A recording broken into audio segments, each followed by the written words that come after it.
ज़रीफ़ की आवाज़ ज़ुबैदा ख़ानम के साथ ये एक बेहतरीन इम्तिज़ाज हमने आपको सुनवाया और म्यूज़िक दिया था इसका मास्टर रफ़ीक ने।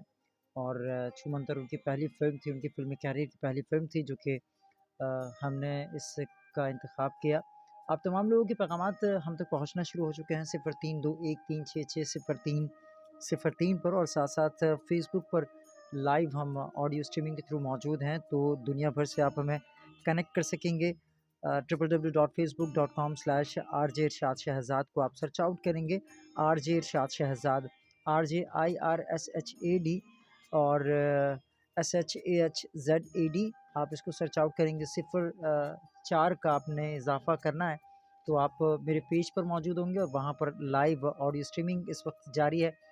और एक दोस्त हमारे साथ मौजूद हैं, कहते हैं नाम है उनका नाथीराम स्वादा, और अगर मैं प्रोनाउंस सही कर रहा हूँ तो मुझे ज़रूर बताइएगा। कहते हैं कि आरजे शाद शहज़ाद सर, अस्सलाम वालेकुम, करनाल इंडिया से आपका शो सुन रहा हूँ, बहुत अच्छा लग रहा है। जी बहुत शुक्रिया, थैंक यू वेरी मच कि आप हमारे साथ मौजूद हैं और इस प्रोग्राम के अख्ताम तक बंधे रहिए। तो आई एम श्योर कि आपको पाकिस्तान फ़िल्म इंडस्ट्री के ऐसे सरमाया इफ्तिकार गीत सुनने को मिलेंगे कि जो यकीनी तौर पर बहुत दिलकश, बहुत हसीन और कानों में रस घोलने वाले गीत होंगे। और वो मौसीकी के एतबार से हों, वो गायकी के एतबार से हों या फिर उसकी शायरी के एतबार से हों, इन तमाम शोबों में पाकिस्तान ने हमेशा से लोगों को आउट क्लास करके रखा, लेकिन अनफॉर्चुनेटली हम उस मयार को बरकरार नहीं रख पाए। और 90s के और लेट 80s के बाद से जो है वो पाकिस्तान फ़िल्म इंडस्ट्री का डाउनफॉल होना शुरू हुआ और फिर अब पाकिस्तान फ़िल्म इंडस्ट्री में चंद एक ही फ़िल्में मंज़र आम पर आती हैं। अब वो कितनी कारामद रहती हैं वो फ़िल्म बीन ही बता सकते हैं। अलबत्ता माज़ी के सदाबहार गीतों की क्या ही बात है, और माज़ी के सदाबहार गीत हम जितनी बार भी सुनते हैं हमें उतना ही मज़ा और लुत्फ़ आता है कि हम इनको दिल चाहता है कि इन गीतों के साथ हम गुनगुनाते भी रहें और इन गीतों को गाते भी रहें और सुनते भी रहें। वक्तन फ़वक्तन कहीं न कहीं किसी न किसी जगह से आपको इन गीतों की आवाज़, इन गीतों की खनक सुनाई देती है।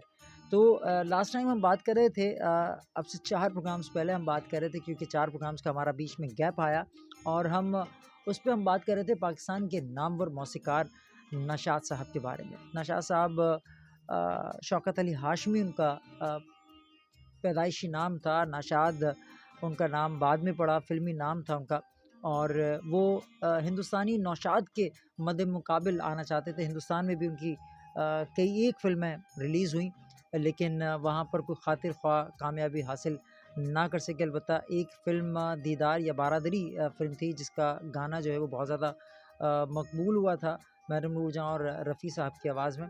और फ़िलवक़्त हम जब बात कर रहे हैं नशाद साहब के हवाले से, तो क्यों ना नशाद साहब की मौसीकी में तरतीब दिया हुआ एक नग़मा ए नैयर की आवाज़ में सुनते हैं। फ़िल्म का नाम एहतिजाज, और इस नग़मे के बाद आके कंटिन्यू करेंगे। आप हमारे साथ रहिएगा, अपने पैगामात हम तक पहुँचाते रहिएगा। www.facebook.com/RJ इरशाद शहज़ाद, RJIRSHAD.SHAHZAD04। तुझसे मिलकर मुझे अक्सर ये गुमा होता है, तुझसे मिलकर मुझे अक्सर ये गुमा होता है। ख्वाब जैसी कहीं अपनी ये मुलाकात न हो, तुझसे मिलकर मुझे अक्सर